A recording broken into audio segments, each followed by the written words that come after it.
Spiritual Principles. Rabbi Michael-ben-Pesach, Portnaar. The ninth spiritual principle. Only the most necessary is given from the above. Only the most necessary is given from the above, i.e., spiritual strength or anything else is never given in excess. Instead, only the bare necessities are given. Any desire of receiving for oneself is not pure. Getting bare necessities is normal, and even the most necessary animal needs, like food, drink, and sex, must be satisfied with such an intention from a person that he strengthens himself in order to serve the Creator, and in this way bring pleasure to Him. In lesson number 3 of the Zohar, we talked about the letter Tav, the last letter of the alphabet, which was the first to have an audience with the Creator. Binah, Abba, Ve'ima. The Creator made sure that the impure forces could not receive the light from Tav. He folded her left foot up and did not allow her to go down, for otherwise the klipot would have had a very strong attachment to her. They would have become very strong, stronger than required. As according to the Creator's plan, it was necessary to give to them only the most necessary, the most significant luminescence, ner dakik, so that they would not die. For there is also a netzutzot, de gdusha, a spark of holiness in them, meaning in the klipot.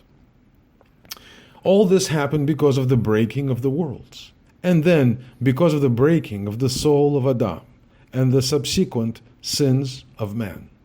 So to maintain the existence of the klipot, he extended the letter kuf, so that ner dakik, the small glow, which goes to maintain the life of the klipot, can come from the bottom of her leg. Receiving for yourself is called making a name for yourself, leaving something for yourself.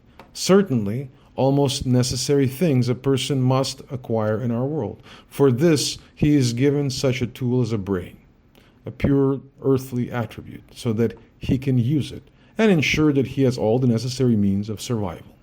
As for the rest, he should try to connect with the Creator.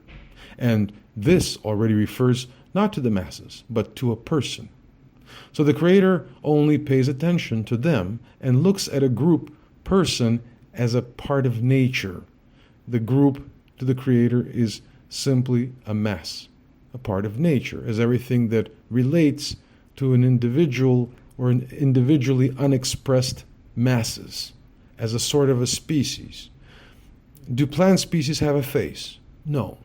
There's also no face to a group mass. They all look the same in front of the eternal. There are two important aspects in the study and application of Kabbalah, in the work on your optimal development.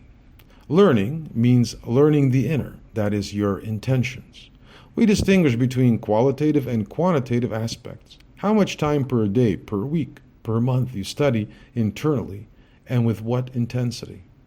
It could be that someone works on the internal all day, while the other does not have any capacity to do so. He's busy earning a living in order to get the minimum necessary to live his life.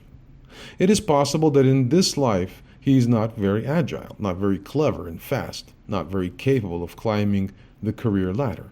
It takes him 12 hours a day to provide wealth for himself and his family. This person may only have a quarter of an hour a day free, or even an hour a week. Then he will need to study differently in order to achieve a level in this short period of time that the other, who occupies himself with this inner world and spends, for example, 8 hours a day. In terms of applied force, it looks like this. If he sincerely works on himself and has very little free time, but still steals a chance for a quarter of an hour, then this quarter of an hour which he spends studying can cause more impact than 8 hours spent by another student. So this is not measurable in absolute terms. He uses the little that he received from nature to the maximum possible effect. Since the forces look at the upper light on a person quite differently than the person does himself or others do. We look at it, we are impressed by how many books a person has written and how many congresses he attended. how many lectures he gave, etc. But in the true reality, in the inner, they are considered only with a direction and degree of intention and application of the effort. The law of the universe says light gives only the most necessary. Small desires, then little is given, and vice versa. If you're smug because you have built a decent amount on your bank account, you have a wonderful career, family, house, what more could you want? Then the light will leave you alone, since this means that you have already found a master for yourself. Your master, the one for whom you are working now with satisfaction. In this case, it's Mr. Dollar.